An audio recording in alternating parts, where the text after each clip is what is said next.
So what are you doing? Nothing.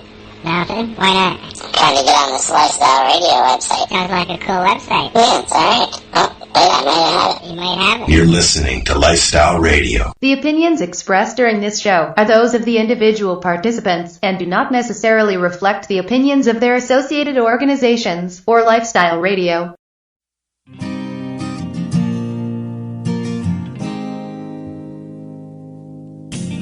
You know I blame it on industry.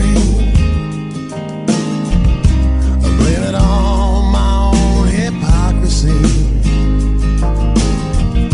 Miseducation and politicians. No one's willing to step up and speak. Hello everyone and welcome to the P.A.C.E radio show here on LifestyleRadio.ca. I'm your host, Al Graham, and as usual, we are live. Tonight on the P.A.C.E radio show, I am joined by Northern Ontario Kim Cooper and our guest, who just happens to be a person who has battled the courts, has a cannabis business, and loves to celebrate cannabis with an annual gathering. But before we meet our guest, Kim and I are going to talk a little bit about the news. Kim, are you there?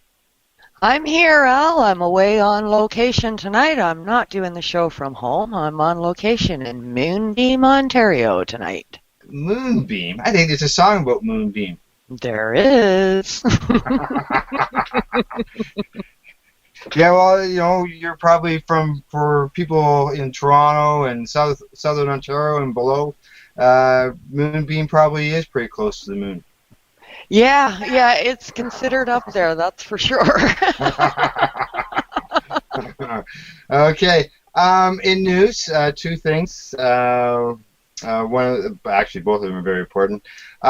This one, recently, John Conroy was before judge over the injunction. Yeah. You're not jumping on joy. Pleasant.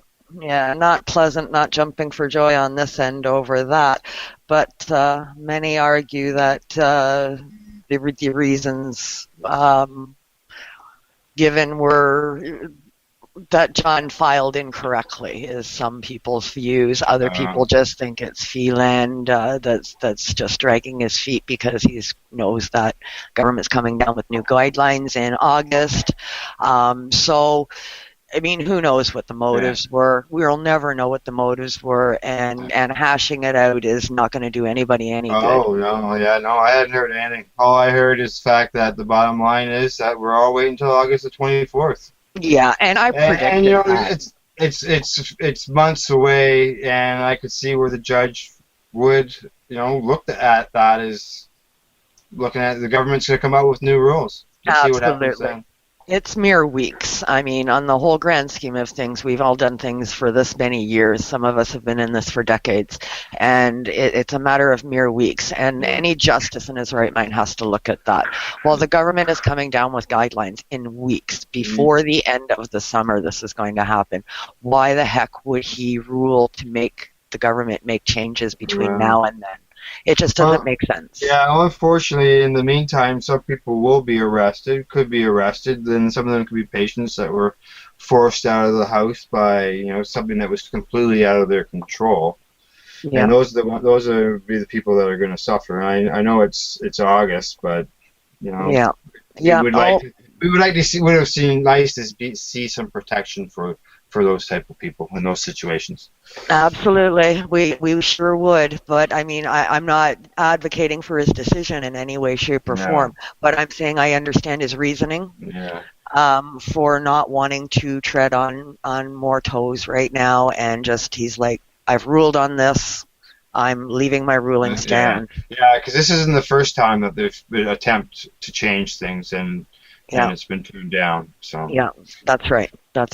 Well, keep your fingers crossed that it's good for August, and they don't have to go back before the courts. But we know in the past, when the Liberals were in power, as they brought the program in, that we were before the courts several times with them. Yeah. Well, I think at this point it's up to cities and law enforcement to stand up and take note and say, look, this is happening in August. We have to accept it.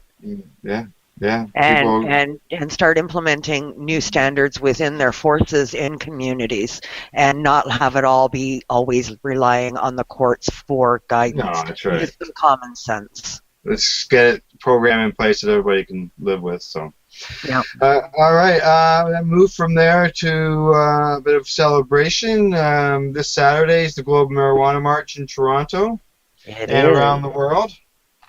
Yes, it is. It is. And I have attended the GMMs in Toronto, before it was the GMMs, really. When it first got started many moons ago, it was not called the GMMs. And then there was a time period where it disappeared for a while, and then it came back as the GMMs, which is a wonderful thing. But this year, sadly, I'm sad to say I'm going to miss it. You're not going to make it down to the city. First year in so many years that I've not been able to make it, and I'm sadly disappointed. I just don't have the transportation down there. Yeah, well, now that you've relocated yourself, you're almost a flight away from the city instead of a drive. It is a flight now over a drive. If I'm going alone, there's no point driving. It's more economical to fly at this point. Oh, wow. Eh? Well, we'll miss you there. I don't know whether you're coming down to any other events in the city, but I know I will be there. Have one for me, Al, and give them a shout out for me while you're there. And I will be attending down in Toronto. I'll be attending the LIFT conference at the end of the month. Good. Well, we'll talk to you there then. All right. Well, let's move on to our guests. And tonight our guest is a person who I said has fought before the courts, and who I believe runs the longest Canada celebration party for cannabis here in Canada. I believe, as far as I know. We'll find out. So at this time, I'd like to welcome Robert-neron to the P.A.C.E Radio Show. Robert, are you there? Yes. Hello, everyone. How are you? Good. And yourself? I am very good. Very good. Yes. How's life up there in the north? You're probably just as north as Kim, aren't you? Yes, I'm a little bit more north than Kim. Just about to melt. We're having a snow melt, as we're talking about, and there's hardly no more snow banks anywhere. And we're trying to see the green, the yellow grass starting to peek out through the leftover salt that's accumulated on top of the grass, and it's that time of the year. Oh, well, I know down here people have cut their lawns a couple times. Oh yeah, nobody's cut their lawns up here yet. They swept it to sweep the grass and the salt leftovers from the snowplow off their grass. That's about what all they're doing right now. Right. Well, hey, even though you guys are so north, you can still get involved in all the stuff cannabis related in the rest of Canada. Which is good. Yes, definitely you can. There's many ways you can participate. That's right. You can become an activist of many ways and shape, and you can become even more supporter if you come to Hempfest this year, which is August 22nd to August 28th. Nice. Well, I'm sure Kim will have lots of questions about Hempfest and stuff as we get going. So I'm going to pass the torch over to Kim and let her ask some questions, and then I'll jump in along the way. All right? Awesome. Yes, no problem at all. All right, Kim, over to you. Thanks very much for the intro, Al. Wonderful as usual. Yes, I'm here actually at on site, as I said, in Moonbeam, Ontario. I'm up here at Robert-neron's spot. He's got a great property up here in the north, and we're going to talk so much about this property, the different endeavors going on in Moonbeam, Ontario, and how the north has come so alive with so many festivals and so many activities and so many 420 and cannabis-related events in Northern Ontario. There are people up here that are very cannabis-related, just as there are in the cities. We're just a little bit more widespread. So we're doing great tonight, eh, Robert? It's been a wonderful day. Yes, we're doing awesome. Yeah, it's been a great time. You, my friend, have had such a trial going on in your life. You were arrested some time ago on some charges, and that all came to fruition in a court case and a hearing that was accumulated and held on April the 21st, the day after 420. and you were in Timmins, Ontario, and in a Superior Court of Ontario in Timmins, and you came to some sort of an agreement there regarding your charges. Can you tell us a little bit about that whole situation, what is going on with your court case, what your deal looks like in the end, and what it's all about? This was a very big thing for a small town like Timmins. It started at April 21st. We had Justice Willow make a ruling on my motion to quash the cannabis completely, all the laws regarding cannabis off the CDSA completely, because the law is still not perfect and the law is still not working in an advantage, as stated in Parker 2000. So because we are still fighting it, technically we're back to Parker 2000, and technically, since the system is not working, the law is dead since Parker 2000.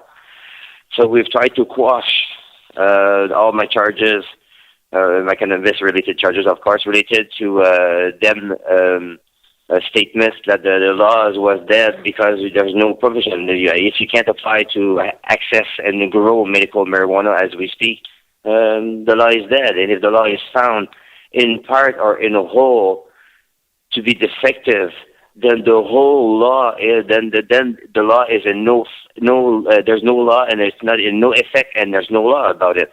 Because if it's found in part or in a whole not to be working, then the whole system is pointless and it's totally not working. And that's why it's been found up so far 11 times unconstitutional.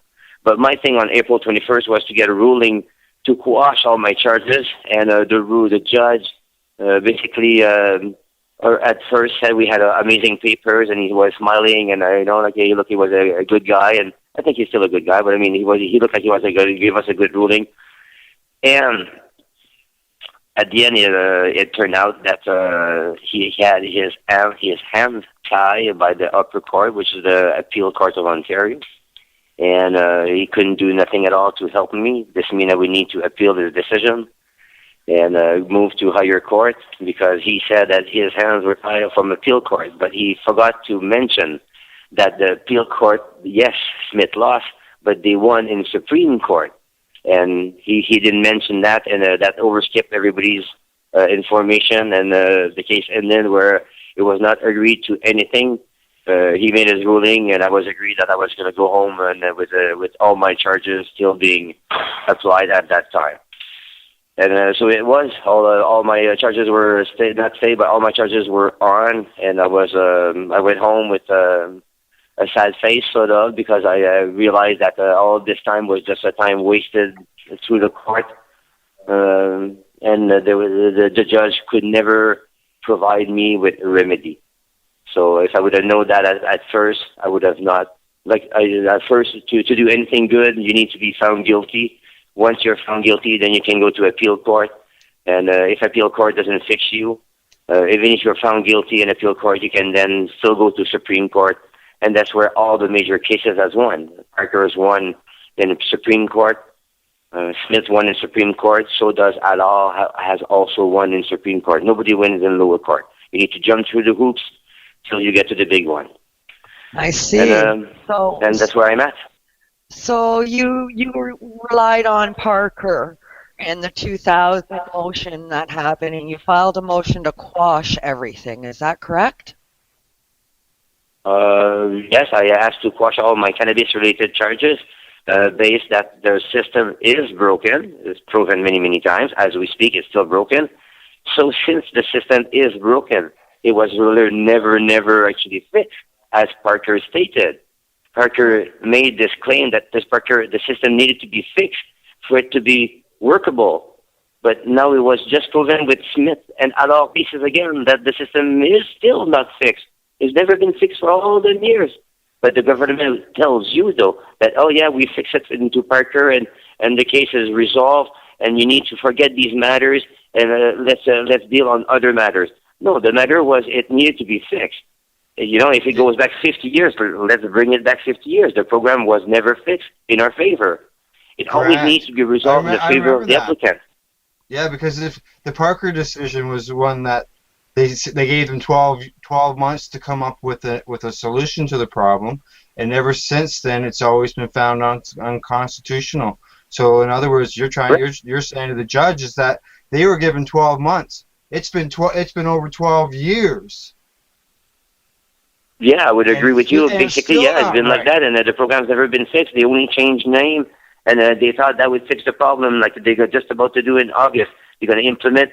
Basically, they're just going to change the name. Let's say they go look with the GPR. Let's say, they're just going to provide a new name, and they're going to provide new rules, and we'll need to then again fight those for the next 5 years. Yeah. Yeah, so it's just an ongoing battle, and so you have no faith in the August decision, and you think it's just going to be another continued court battle because basically, ever since, like you say, Parker, there is no actual real law on the book, and it just keeps you going and running in circles and going back to the Supreme Court for every single tiny element that we win on. But then when people are arrested, and you go to try and do self-defense through courts and fall back on Parker 2000 decision, they bring up the lower court verdicts of the ones that have been already passed in the Supreme Court, but they do not bring the Supreme Court verdict up, and you're back to square one. Oh yeah, the court does not want you at all to bring the Parker case back up. As soon as you mention that, they tell you, no, that's been dealt with and that's been fixed. That's why the new system was created. Yeah, but the original claim of system not working was the Parker argument that the government changed their name to whatever letters they want. I'm sorry to say, but I really couldn't care less. The system that it's always the same business person we're talking about, which is Health Canada, which is the government of Canada, that they changed their name to Joe Schmo or Joe Blow. Right. I couldn't care less. It's always the same person we're talking about. So if these persons were found unconstitutional 11 times, how can they say the program is fixed and working when it's clear that it's not? If somebody like me can get busted in between two permits, it's clear that the system ain't working at all, like none whatsoever. Exactly. Yeah, because part of that was that if they didn't have a working system that was constitutional, wasn't it that fact that at that point cannabis became legal for everybody? Because it was legal for, a year and a half way back then. Yes, and they gave away on 4,000 charges. They gave away 4,000 people totally discharged. 4,000 people were sent home saying your charges were all dismissed. That's all. So, but in these times, because we're claiming it since 2000, we're looking at hundreds of thousands of people who would get their charge dismissed and get probably some restitution of some sort because somebody went to jail for cannabis-related charges in the past 10 years. So that's why the government is bucking like crazy because they just don't. They're facing so many charges to be withdrawn. Just as we speak, there's over 30,000 people who were arrested for marijuana since Justin Trudeau got into politics, since he's elected. So just for this year, all of those we need to be dismissed as we speak if they would admit to the Parker ruling, which is if the system is broken, which is bad exemption, it's an equal no offense, which is the Bino argument we're having through John Turmel and a whole bunch of supporters who support the claim that, if there's a bad exemption, which obviously there is, you can't get one as we speak. So that it means that there's no there's no offense. If you can't get relief from our own government who claims to be providing relief, then there's no system to be relied on, and then therefore there's no laws to be applied. And so it's legal for everyone, in my book, since 2000. It was always been. The program was never fixed. First of all, the government were given 1 year to fix the problem in 2000. Right. It took 1 year and 1 day. If that was me that was going to be in court and I was late of 1 day, I would have got arrested big time. You're late, period. My papers will be ready in the morning. Exactly. In the morning is no good. It was needed to be ready within 1 year. But the government, because it's the government, they took 1 year and 1 day. So even from then, it's dead because they breached their own rule, the ruling from the judge, which was 364 days, not 165. Yeah, and it'd be hard for them to go back on all that. I'm sure that's well, that's the point, right? Like now they're at the point now where, like Robert said, there's hundreds of thousands of arrests for cannabis since the year 2000. You know, and you know, Robert mentioned John Turmel's name there, and you know, he's a very strong advocate for this kind of a legal defense, and that's what his whole deal is all about. And Robert is the first person that I've met that has actually used this defense and gone straight and made it to Superior Court with this legal defense. And it's quite astounding what you can do as an individual without a high-priced lawyer on your own if you know what you're doing. That's right. They don't want you to know. So, all right, it's break time. Knowing what you know what you're... It's time for a commercial break, and we'll continue this conversation when we get back, all right? So, tonight our bumper music is once again the Killing Time Band, and it has to do with the fact that the song is about the policeman that wants to come take our medicine away from us. Then Kim and I will continue our talk with robert-neron of Chez Willy's Lounge, and this is the P.A.C.E Radio Show on LifestyleRadio.ca. The P.A.C.E Radio Show on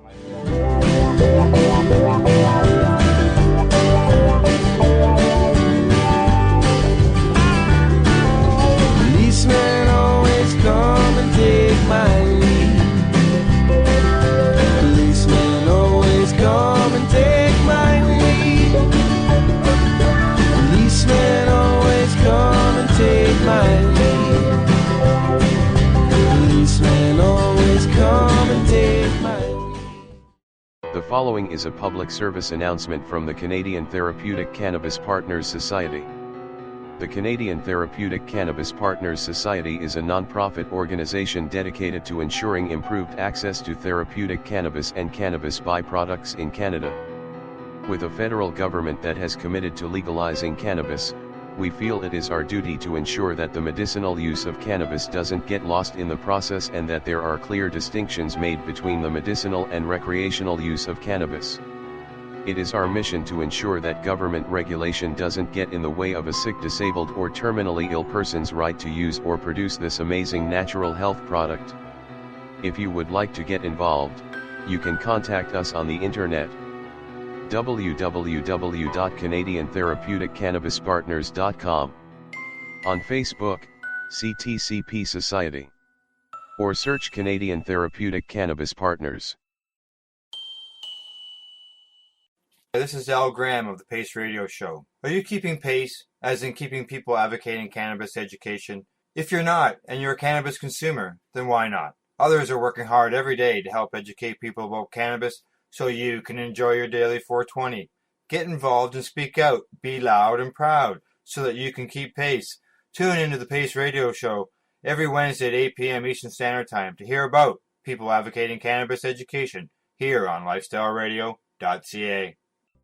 Growing your own vegetables, flowers, or even medicinal plants can be a challenge without the right equipment and proper know-how. At BMA Hydroponics, not only are they your urban horticultural experts and suppliers, but their staff holds the customer's needs paramount to making a sale. Family-owned with decades of experience and knowledge, they offer free advice in person, by phone, or email. BMA Hydroponics wants to ensure you have the advice you need, which is why you'll find tips and tricks on different ways to grow, like wick, ebb and flow, drip, or aeroponic system, as well as other helpful links at bmahydroponics.com. If you can't find what you're looking for, just let them know, and they'll do everything they can to get what you're looking for. At BMA Hydroponics, each staff member also possesses a federal exemptee MMAR license, making their strong suit empathy, experience, and dedication to their customers. Because when you know how to grow, you'll have results that make you proud. BMA Hydroponics in Belleville, Ontario. Visit bmahydroponics.com. BMA offers cannabinoid testing, so if you want to prove you've got good medicine, head to BMA Hydroponics and prove it. I am just a man who is doing what he can, but policemen always come and take my lead. What's a boy to do when instead of red I'm blue?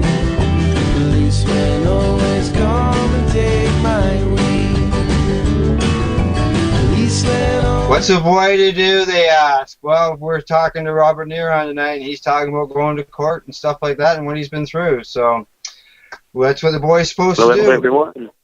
Okay. Well, welcome back, everyone. We are the P.A.C.E Radio Show, and we are being broadcasted live at LifestyleRadio.ca as well as on Spreaker.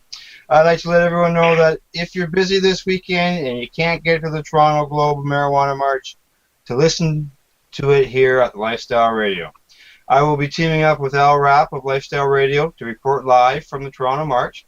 We'll be looking to talk to longtime advocates, to those who are just starting out. We'll be talking to people sitting and enjoying the scenery and the music at Queen's Park, to those who are marching along the route, as well as those who are sitting and watching at the side of the road. You know, all of a sudden, out of the blue, I'm going to go over and ask somebody, hey, what do you think?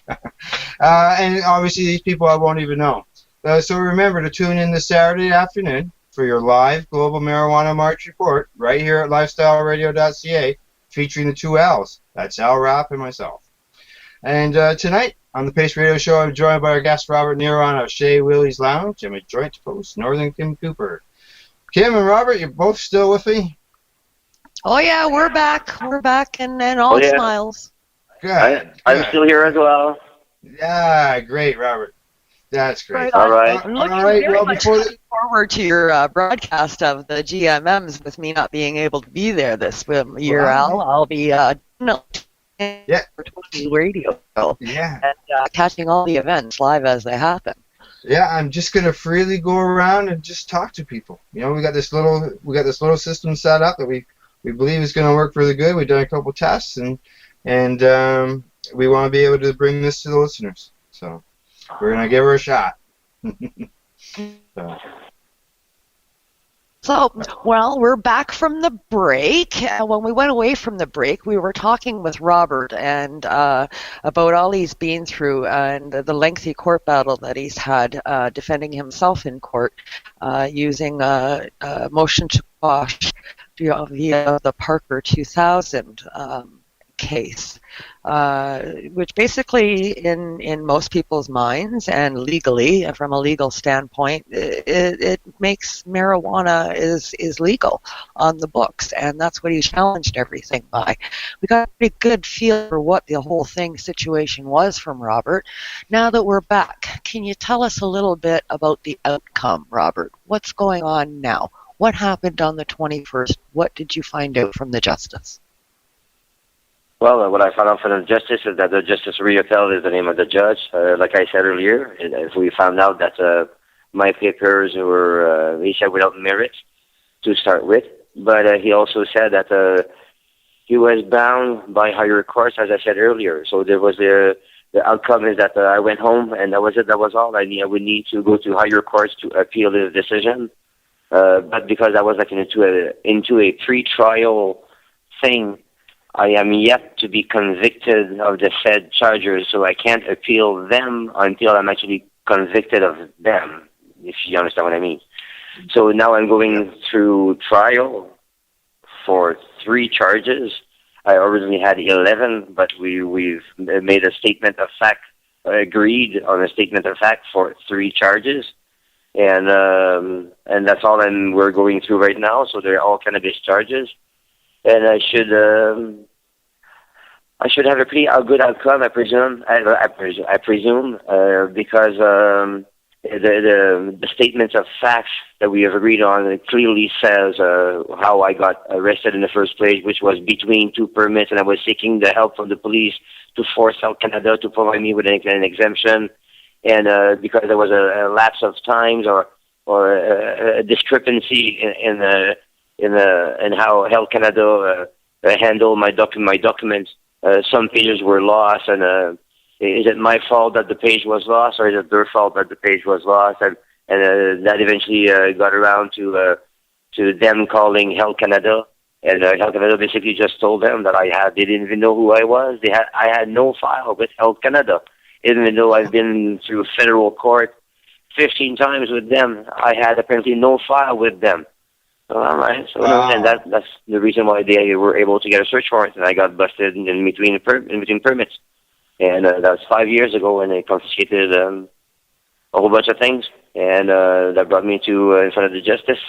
And now I'm facing 3 charges only, and I can read them out, I guess, if you don't mind. One is like a 19 mothers marijuana plant in veg state, 1,165 small cannabis marijuana plants in the growing stage. That's how it says in the paper itself. And 6,217 grams of cannabis marijuana/marijuana shake. It should be noted that the vast majority of the marijuana seized was marijuana shake. I'm cutting out short here quickly. Yes, it was just a big blue garbage bin full of leaves that falls on the floor that they sweep and put in a big garbage bin, and basically that's what they had, a big garbage bin full of it. And continue reading. Marijuana shake is what is left of the marijuana plant following its harvest. It consists of mostly leaves and stem from the plant and not the actual buds, which contains THC. The Crown consent that the police only seize between 70 and 100 grams of marijuana buds. Although marijuana shake is still considered an illegal substance, its street value is much lower than marijuana buds. So I pled guilty to growing cannabis plants. I pled guilty to having cannabis shake, and the last charge, I pled guilty to having 29 grams of cannabis resin in its production stage. And that's the 3 charges I pled guilty to. And hopefully a judge will find that hopefully ridiculous. I think the term could be nice if we could use this term on the radio. And we'll just toss this out. And if not, the Crown is seeking 10 months house arrest only. And I'm willing to take my chances in front of a judge and have the judge maybe give me less or maybe give me more. I have no idea. I'm putting my hands in the fate of a beautiful justice system. Oof. My goodness. Yeah. My goodness. So all of this started because you were between permits. Like you had a permit and you were ready to get your other one and you didn't get your other one, and then when the cops went to check on you in Health Canada, they basically screwed you, and then your permit came a little while later to grow anyway. Basically, my doctor had signed in October, and I sent in my application with all the pages there, of course. But after 30 days, Health Canada sent me a letter saying that I was missing a page.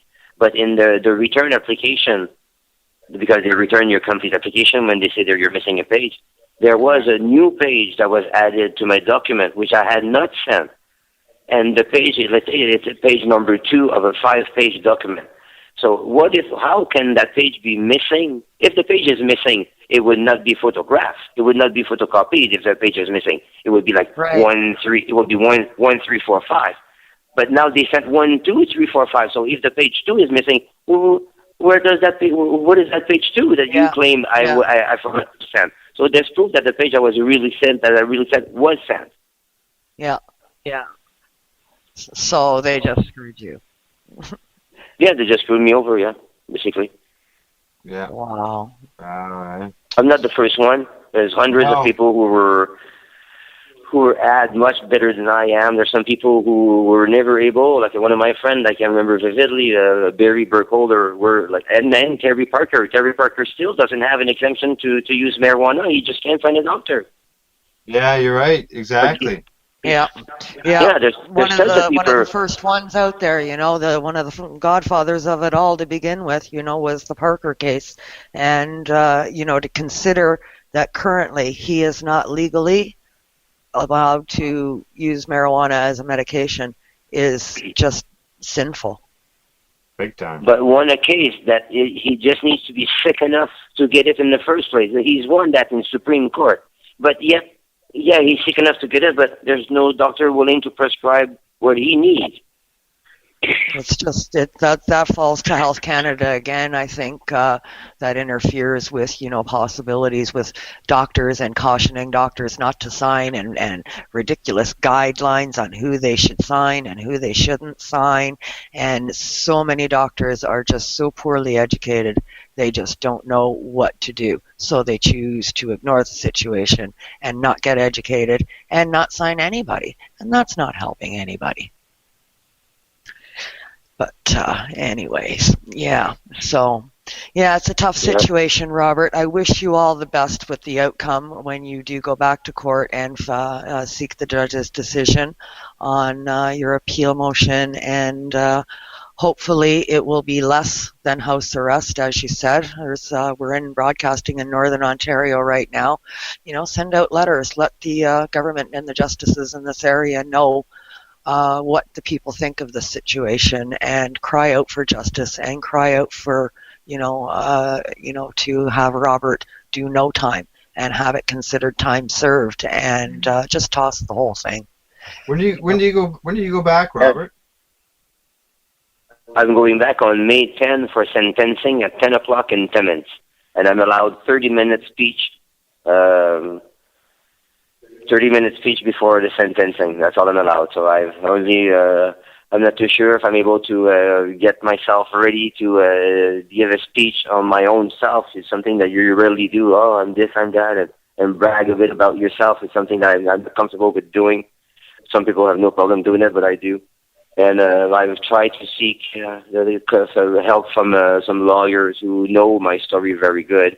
And I was all turned down, so they don't have any time, and there's no money for them to be made. And, it's a waste of time for them to come there to Timmins to speak just for a half an hour and to make a miserable $500 for them. They call that miserable, So I might have to get a pen this weekend and a piece of paper and draft up a story of some sort why I should because I have to try to convince the judge why I should not have any sentence served, or was my story, including the cost and the trouble that I had to get there and the trouble I had since then. And it's very hard. It's a very, very difficult thing to do. Lawyers do this very easily because they do this for every customer. Yeah.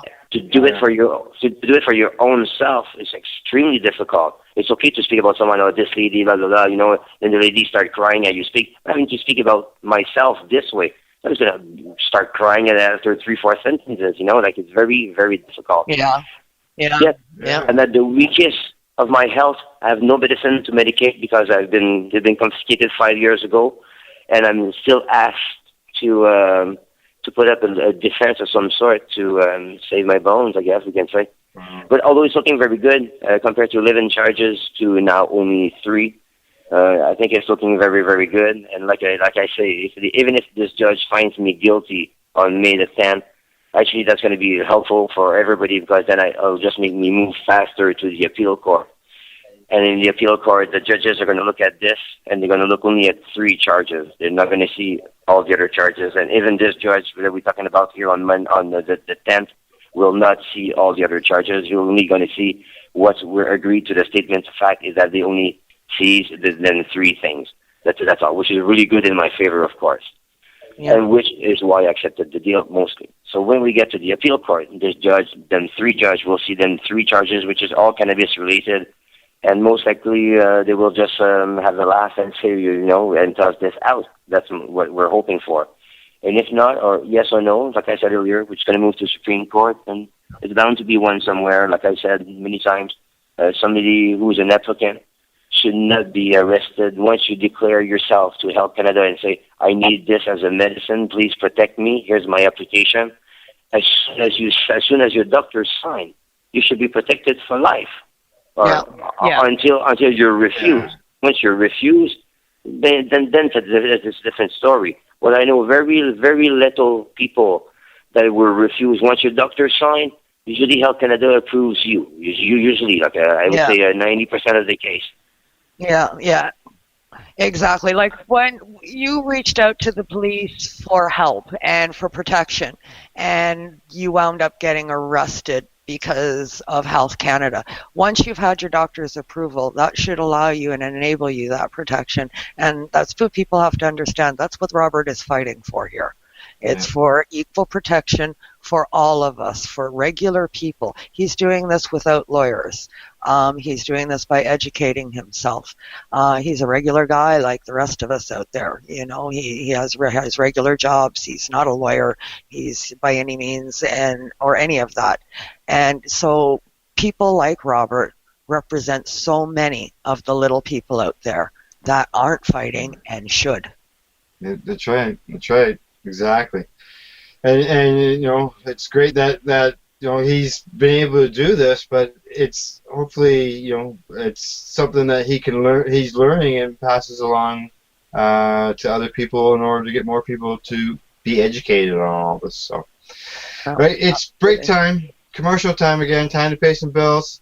A little bit more, a little bit more of the Killing Time Band, and they're going to remind us what the policemen always want to take away our cannabis from us. It's never any fun. And when we return, when we return, Kim and I will continue our conversation with Robert-neron of Hempfest, which we haven't even got to yet, and Chez Willy's Lounge. You're listening to the P.A.C.E radio show here at LifestyleRadio.ca. You're listening to the P.A.C.E radio show. Now I'm walking down the street, burning a split to beat the heat. When policemen always come and take my weed, so I hide behind a tree, and I hope the man don't see.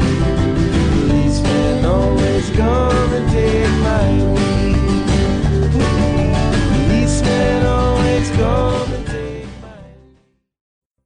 Growing your own vegetables, flowers, or even medicinal plants can be a challenge without the right equipment and proper know-how. At B.A.C.E Hydroponics, not only are they your urban horticultural experts and suppliers, but their staff holds the customer's needs paramount to making a sale. Family-owned with decades of experience and knowledge, they offer free advice in person, by phone, or email. B.A.C.E Hydroponics wants to ensure you have the advice you need, which is why you'll find tips and tricks on different ways to grow, like wick, ebb and flow, drip, or aeroponic system, as well as other helpful links at bmahydroponics.com. If you can't find what you're looking for, just let them know, and they'll do everything they can to get what you're looking for. At B.A.C.E Hydroponics, each staff member also possesses a federal exemptee MMAR license, making their strong suit empathy, experience, and dedication to their customers. Because when you know how to grow, you'll have results that make you proud. B.A.C.E Hydroponics in Belleville, Ontario. Visit bmahydroponics.com. B.A.C.E offers cannabinoid testing, so if you want to prove you've got good medicine, head to B.A.C.E Hydroponics and prove it. The National Task Force on Medicinal Cannabis is a group of not-for-profit organizations dedicated to influencing government policy with factual evidence. Our mission is to ensure that a constitutional medical program is developed that will address the concerns of all Canadians that require therapeutic cannabis. The task force is looking for dedicated people who are willing to contribute to our cause. We have formed this task force to foster a unified approach and focus on lobbying the federal government and Health Canada. We represent the combined expertise of thousands of patients with more than a decade of experience. As a task force participant, you, your business, or your group will have an opportunity to show that you care and offer your unique skills to promote the cause. If you would like to get involved, go to medcanataskforce.org. That's medcanataskforce.org and use the Contact Us link to get started. Help us help you. Tune into the P.A.C.E radio show and catch Kim Cooper, Debbie Stoll-Skiffen, or Alison Murden, along with myself, Al Graham, as we talk to Canadian and international cannabis advocates who are working hard to help patients and to end cannabis prohibition. Catch us live every Wednesday at 8 p.m. Eastern Standard Time here at LifestyleRadio.ca. And now I'm locked down in my cell, but I'm still feeling well. Some Babylon thinking rob that for my weed. One last piece of grass might have sloshed up in my eyes. Policemen always come and take my weed. Welcome back, and thanks for tuning into the P.A.C.E radio show. If you didn't already know, you can catch us here at LifestyleRadio.ca and on Spreaker every Wednesday night. Plus, our shows are always available at YouTube, Mixcloud, as well as at TuneIn Radio and other social media sites. So you can find us all over the web. Tonight's bumper music was by the Killing Time Band, the song Policeman. Obviously a song about the policeman coming and taking everybody's cannabis away from them. If you enjoyed tonight's music and want to hear more of it, then check out the Killing Time Band at killingtimeband.com, or you can find them on YouTube. Tonight on the P.A.C.E radio show, I'm joined by our guests, longtime cannabis advocates and a man before the courts, Robert-neron, and my joint host, Northern Ontario, Kim Cooper. All right, we're into the last segment of the show, Robert and Kim, and I'm sure Kim's got questions away from the court that we can let people know what else Robert is up to. Oh, I sure do. We're going to get to the part of the show now that I have been dying to get to since we started. Okay. And that is the yearly Hempfest.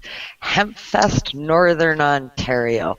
What an event, let me tell you, folks. I came for the first time last year, and I experienced this event. And hands down, best event I've been to in 10 years. The entertainment is top-notch.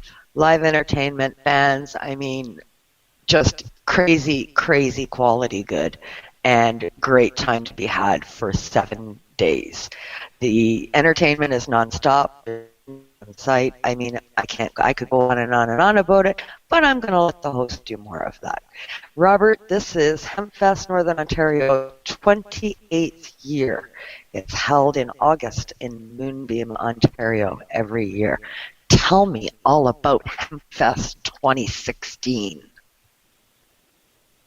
Hempfest 2016 will be an awesome time. It's actually Hempfest 18th year and not 28 years. Oh, my bad. Yes, no problem. No, I felt I just jumped an extra 10 years old, older suddenly. Oh, my God.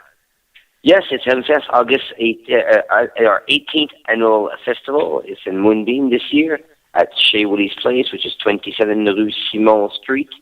And it's in Moonbeam, and anybody is welcome. There'll be tickets for sale in convenience store around your local area for $40 for the whole week, including the weekend and all the entertainment. And you can buy a day pass for $20. And we're going to have some speakers who's going to give us some details and some education on marijuana and how to access it medicinally, and how to produce cannabis butter and item and various workshop. We will also have 12 amazing musical shows, and other than 12, we have 8 bands, 2 hip-hops, and 2 DJs, and the music plays on Saturday from noon to 3 o'clock in the morning, and then we'll have a spinning record on vinyl DJ throughout the rest of the night. And it should be a very good year, and we're lined up some very nice artists. I wish I could tell you all about them right now, but I'm waiting for one more confirmation to be able to put the show on the road. We were anticipating having this confirmation before we got this interview so we could officially promote it to everyone. But believe me, the 12 shows that we've booked will be amazing, and something you don't want to miss this year. Well, I can't wait. It sounds like it's going to be off the hook just like it was last year. I can tell you I was over-medicated, and this little booty never shook that much in 10 years. Had a fabulous time. Just loved it. And it's going to be even bigger and better this year, Robert. We're going to have vendors on site and speakers. And I love the idea of the workshops, educational component to the element. That is fabulous. Yes, we're always trying to improve. Like I see too many people. It's a new site, and we're working on a new crowd. We at least invested into a future, which we were buying ourselves a property. And this new crowd that we're working on will be educated about. We can talk about things that we're not able to talk with the older crowd that we used to have in Ophir, Ontario, when Hempfest used to be there. So this is all new territory. It's a lot easier to. It's like we're going back like 10 years ago, sort of, which if I can say myself. So it's very nice to have folks completely unaware of the benefits of the cannabis, and to be enlightened into, oh, really, I could use this myself. It's a completely new crowd, and it's very wonderful, and the people are just starting to come out. And with the legalization, hopefully that will happen soon. The people are much more open about the subject of at least hearing about it. Well, exactly, and the educational component. I mean, people can use the recipes that they learn, and talking about it in a peer group of people like that, you're basically getting it back to its roots, where it all began, as a group of people, all like-minded, sharing information and enjoying time together with some music. And that was the roots of Hempfest. It got quite exploded and quite large, and you're bringing it back to its roots with a brand new location that is owned. So, and you've got cooperation from the town, so there's no issues. Being centrally located and close to the highway and not in the bush. I mean, it's all just great. I know having flushing toilets is a huge thing for a lot of women like me. We're all getting older and we're not used to the bush anymore so much as we were in our younger days, that's for sure. So it's a very, very great elements that you've added to Hempfest every year. And this year it happens during the same week as we get our final ruling from the government on what they're going to be doing legally with cannabis patients that are medicinal right now. And they have to come out with new rules and new legislation on growing and accessing our cannabis as a medicine as per the judge's ruling. So that's all happening the same week during Hempfest this year, and so we could be celebrating a whole lot more at this year's festival. Yes, definitely. I also need to remind people that Hempfest happens every year because we have amazing sponsors. This Hempfest is all the Hempfest for the past 8 years. We're all non-profit, sort of. We're not making any money with it. We're doing it for the people. It's really wonderful. And Hempfest happens every year because of sponsors like Quack King Seeds, Martin Medicinal Services, Claude the Cartoonist, No Sir, Kim Cooper, she's sitting right here beside me, Cannabis Culture Magazine, Twin Lakes Chip Stand, Paleface Brad, Chez Willy's Place, which is myself, 12 High Chicks, Skunk Funk, the Prairie Harvest Cup, Toronto Hemp Company, JoinDrDirect.com, Lawrence Cherniak, he makes amazing coloring books, Chills Canada, KDK Distributors, Ray Perrier Music, Med Painter, Northern Seasonal Storage, and the Care Center. Those are all the sponsors we have so far, which is over 20 sponsors. We're still gathering sponsors and sponsorship, people who are interested in putting their name on our shirt and giving ourselves a hand making this festival happen, or more than welcome to contact me. I have access onto emails, which is hempfestcanada.ca, and you can reach me through there. Wow, that's quite the nice list of sponsors, Robert. Great show out from the community and beyond, that's for sure. A lot of good cooperation and sponsorship for Hempfest. That's for sure this year. It should be a knockout place. Yeah, I recognize several of those sponsors. Yeah, absolutely. A lot of big names in that list. Exactly. That's for sure. Hey, Robert, there's one thing I was wondering about. Did you at the old Hempfest you had this siren that always went off at 4:20? Did that siren, did it move to your new location? Oh, yeah, I still have my siren. It's about 40 feet from myself right now as we speak. It still goes off at 4:20, no matter whether it's dark out or not. Only when we have events. Yes. Yeah, I was able to experience it one year.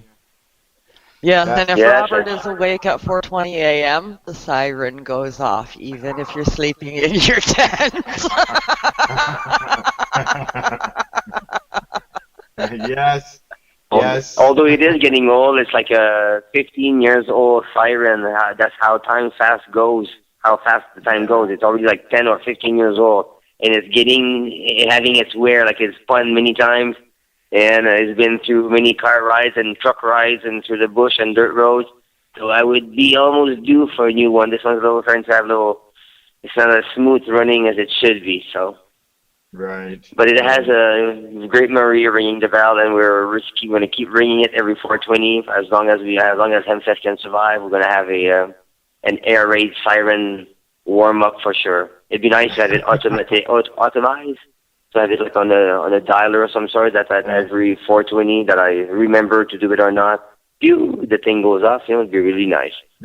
Now, you were talking about some of the stuff in the past, some of the things that have happened, and Kim's mentioned about going back to the beginning. Now, in the past, they used to have those little contests and games and stuff. You still holding things like that? Yes, we're definitely still having some games, although our games have turned out to be not as competitive anymore because of health reason. Again, like the only thing that we have which considers speed will be our 1 gram sprint, which is being done into a big joint instead of a glass pipe. Now it's a big joint filled with cannabis, which is sponsored by a medicinal dispensary, and all the joints weigh 1 gram. And how we pick our winners this year is by raffle. So we'll be picking out a name, which is a ticket, and this ticket, let's say it's somebody here in the crowd, and her name is Kim. So we pick up Kim's phone number, and if Kim can decide yes, she wants to play the games, or no, she doesn't want to play the game, or she can recommend someone. In this case, she would recommend Graham. But Graham says, no, I don't want to play, or yes, he wants to play, and that ends right there. If he doesn't want to play, then we pick someone else. And this person needs and will have to be played all the 10 games that we will have. And they're all fun games. Everybody will be a winner. There's nothing really competitive other than a 1 gram sprint. And if you're not good with smoking, all you have to do is to put the marijuana cigarette into your mouth and just light it.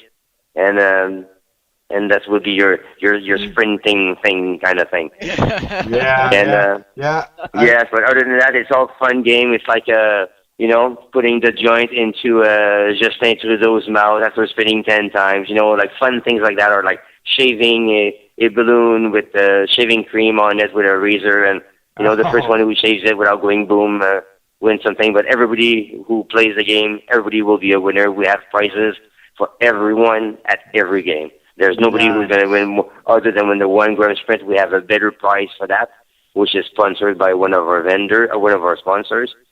And that's what we're going to be doing. So we have a few games which are still being decided. We're still trying to find something new, something refreshing, like the nylon sock over your head, and trying to bowl the pins down and things like that. And we're trying to have something different, something modern to play, not always the same games, and something different. But definitely we're keeping the 1 gram sprint. That's a must for sure. Yeah, and we also have various vendors, and they all have draws and so forth. Just come over and try a free sample, put your name in the bin, and there's draws going on for products from all the vendors as well. There's also door prizes. You get a ticket when you come in, and you get a number, and there's a door prize draw at the end of the festival. The last night, and many sponsors also give stuff, independent draws from sponsors. I know NOSER gives out a basket of goodies and has tickets available for that. So there's all kinds of things available for people, for sure. Good. Yeah, it's quite the great festival. I encourage one and all to come up from near and far. The end of August of every year takes place at Chez Willy's, which is now Northern Ontario's very first vapor lounge as well, out here in the north. And he was officially licensed with the city, his town, Moonbeam, and now he is an official vapor lounge. Nice. So yes, what all do you not got yet going an on official business lounge. We're still working on the papership. The town said verbally that they would allow me to open a social club and a vapor lounge. So we're working on getting the proper certification from the government, which is like working with snails. It's extremely slow. So, but it is coming, and right now it's being run out of my own house and my own property, which is private. So I don't really need a permit to have you medicate in my house. I can just tell you, yes, you can, and then you can. So, but I would like to be fully legal and fully certified as a non-profit corporation. So we're working on having this happen as well. And lots of things trying to have this place happen and have some life into this town and have some social events like Hempfest and like the Halloween party, like Christmas parties and et cetera, et cetera. It'd be nice to bring some life back into a town where there's hardly any life at all. So it'd be really nice. We're looking forward to Hempfest, and we're looking forward to have everybody coming and joining us. We're going to have 450 tickets for sale for Hempfest this year. So if you're one of the lucky 450 people who buys a ticket, which will be almost gone by their pre-sale, and you'll be able to purchase, like I said earlier, tickets at various local stores in your town or off the internet on www.hempfestcanada.ca. And we hope to see everybody here and enjoy our big bonfire and our lounge and all the good bands we're going to have and the good speakers and the workshop, like Kim was saying. And we should have an awesome year. We're having this amazing vibe and feeling from everyone who wants to come and vend, and to food vendors, to cookie makers, to a whole bunch of people who are interested into coming and work at Hempfest and participate. And we're looking forward to more people joining us as the ticket sale will be good, I guess. We're anticipating being a very good sale for the pre-sale tickets. Yeah. As the number of them tickets being sold rises, more people will be drawn by the fact that there'll be 200 or 300 or 400 people here this year. So people will show more interest to come and spend, and we're anticipating that by the end of August we'll have a full yard of vendor. And I'd say about the maximum we could have, it could be about 25 vendors at the very top that we could have, which would be a full yard with full of a nice diversity of vendors. Perfect. Yeah, as you say, the numbers, as ticket numbers go up, then the vendors will also increase. And there's confirmed several vendors now. So no matter what, it's going to be an off-the-hook event. I guarantee you that. So make plans to come to Northern Ontario the last week of August. Robert, back to the lounge for a second.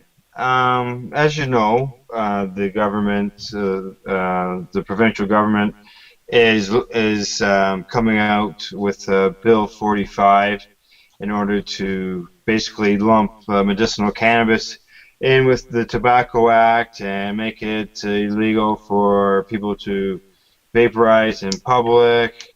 And it protects workers under the Smoke-Free Act, so on and so forth.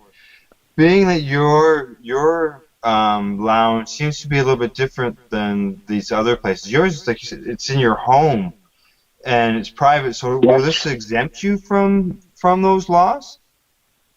Well, yes, it sure does, because it's like you, Al, inviting me over to your house for a social weekend where you just inviting me over for a weekend. So I bring my case of beer, and you said, Robert, please don't bring bottles. So I respect your choice, which I'll bring plastic or cans. So I bring plastic or cans and alcoholic drinks, and then I bring my cannabis that I want as usual into your property because you said I could, because it's your house, and I have a permit and all this stuff. Okay. So by having this, I have a very big house, which used to be an old Hall of Knights of Columbus building. So it's very huge, very, very huge. So I can have I have a very big living room, so I can have 15 tables of 10 people sitting very comfortably in my house, and still have place for 100 people standing up and roaming around the tables. Right. And so just because I have a big house, well, then allows me to have this lounge, which sort of like a lounge. You say that I can call it a lounge because that's how I run it, but it's out of my own private house. So that allows me to go around all the little bylaws and rules that you can't smoke this inside my house. You can't have alcoholic drink past 2 o'clock inside my house. Yes, you can in my house because it's private. As long as you don't bring glass, you're allowed to bring your alcoholic drink past 2 o'clock. And as long as you respect the house rules, you're allowed to bring your cannabis, mostly because I am allowed as well to use cannabis. So because it's in my house, I'm allowed to use cannabis myself. I will officially let other people use cannabis as well. Right. So I'm creating this lounge, which goes around all the little rules, just because I will remain a private place. And it's open to public, like your house is open to public, as long as they ring the doorbell and they respect your house rules. Pure strangers, I'm sure they will come into your house as long as they respect your place. Yeah. I'm running my place the exact same way. Yeah. Will the place have to be zoned commercial, though, for you to call it a lounge, or are you just calling it a lounge? I'm not. No. Maybe and maybe yes. I'm not too sure. The town would like me to go to rezone it into commercial, but by rezoning commercial, then it's not private anymore, and I would then fall with the Section 45 that you just mentioned, that we can't smoke cannabis and we can't have alcoholic drinks, or we can't smoke cigarettes inside. Yeah, or so basically, all them things would come into effect by going commercial. Yeah, so by staying private, you're looking at going around those. Yeah, he's getting around the laws. He's getting around the laws basically by saying this is his residence, which it is. He does live here. This is his home. Like he says, he just basically has a very large living room. Well, in essence, that happens to have a stage and a dance floor and tables, but nonetheless, because he lives here and it's off of his kitchen, this is technically his living room. Like we list the vapor lounges in the brochure that P.A.C.E hands out, and we have Chez Willy's lounge in there. It's included, Moonbeam all by itself, and there's over 20 plus lounges in the province alone. You know, that's a lot of people that are going to throw out of work, and you got to look at the fact that there's 20 lounges across the province. You know, where's the problems that they've created? They don't seem to. Yeah. Yeah, that's it. It's. I mean, what they're doing right now, I have no idea why this crackdown when the laws will be coming into effect regarding this kind of thing in a matter of mere weeks. We've seen, like Phelan, he saw fit to say, I'm waiting for the government's decision, no matter what on this, because I already gave him a timeline. Why aren't these towns and cities doing the same thing? Mm-hmm. Yeah. It'll be interesting to see what happens. And, things will be probably, I'm sure, will end back before the courts. Patients' rights, right, Robert? Yeah. Yes, definitely, yes. Yeah, because, patients, they do travel. They need to go out. You can't have them stuck in the houses all the time. And, we should be allowed to socialize. Nothing wrong with that whatsoever. Yeah, we should be allowed to socialize, and if we're out and about and we have the need to medicate, we should have a place to do that, that we feel safe. Yeah, and if you can go to a bar and buy an alcoholic beverage, you should be able to go to a lounge and hook yourself up some nice buds to enjoy while you're there. That's it. Same thing. Yes, definitely. Yeah, absolutely. All righty. Well, I don't know, Kim, will you get any more questions for Robert? Well, I think we covered a whole lot tonight. We've got the word out about Hempfest and Chez Willy's, and that's fantastic, as well as Robert's court case.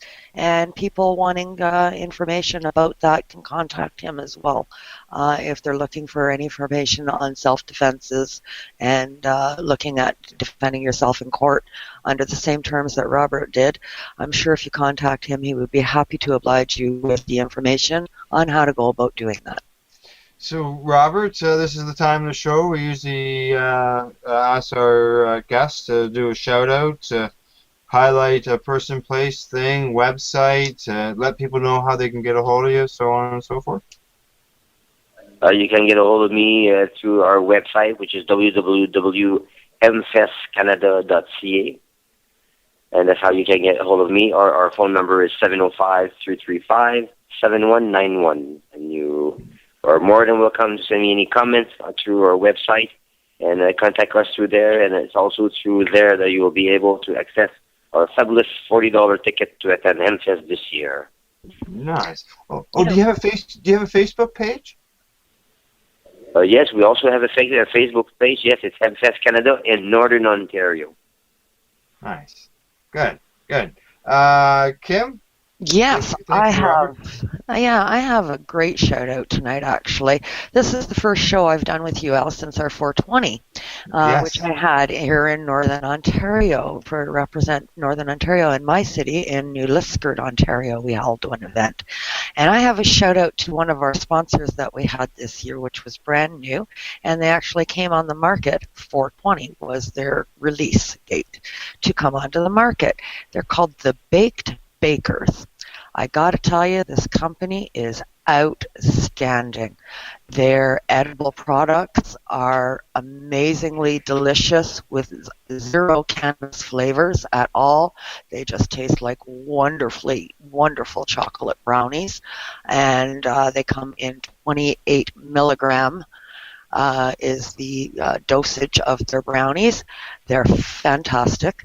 They also have a product called Flavor Savers, and that is their wax or shatter products.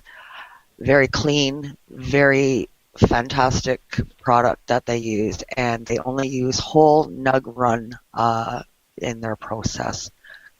Company, all holistic as much as possible, and really fabulous products. Good. Thank you. Okay, I'm just going to let everybody know that you can find me. Don't forget, you can find me at the Global Marijuana March this Saturday. You do an interview with me, and if you do that, you'll get some free things that I got to hand out, and they come from Nexus Cannabis Seed Wholesaler. They're a company based here in Ontario, and they are also, just so you know, they're going to come on board here as a new sponsor with the P.A.C.E radio show, and they're also advertising in Grassroots Advocate, so you can find some information there on them. And their name again is Nexus Cannabis Seed Wholesalers, and I'll be giving away some free stuff from them at the Global Marijuana March. Yes. Going to continue on with Dana Larson's free seed thing. So. Yes.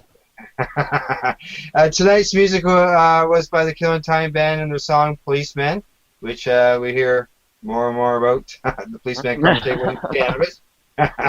And it's just a reminder to let everybody know that I'll be back live again next Wednesday with Allison Murden and her guests as we continue to work to highlight those who are working hard to educate people about cannabis. And you can find the P.A.C.E Radio Show on Facebook as well as on Twitter at P.A.C.E Radio. And we can be found on the web at pace-online.ca, which just, by the way, has been all completely updated with some new information. And our thank yous tonight go out to our sponsor, the friendly folks at BMA Hydroponics, who are located in Belleville, Ontario, Al Rapp of LifestyleRadio.ca, and a big, huge thank you goes out to robert-neron of Chez Willy's Lounge and the man behind Northern Ontario Hempfest. Plus to my joint host, Northern Ontario Kim Cooper, plus to you, the listeners. Thank you for tuning into the program tonight, and good night. Good night. All right. Good night. Thank you so very much. Thank you, Robert.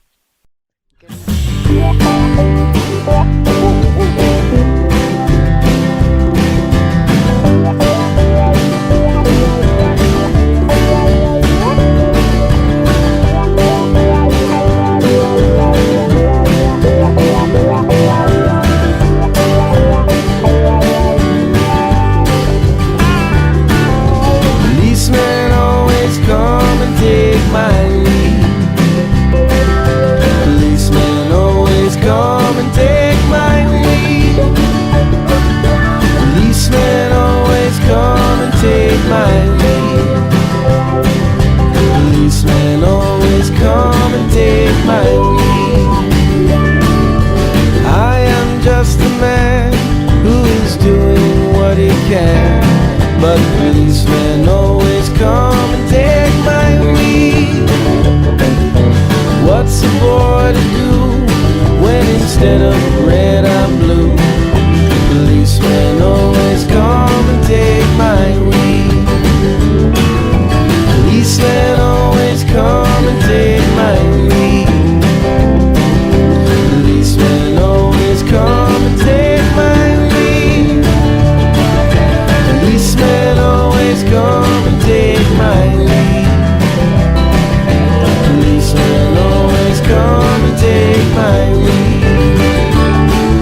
my rabbi of my good sensei.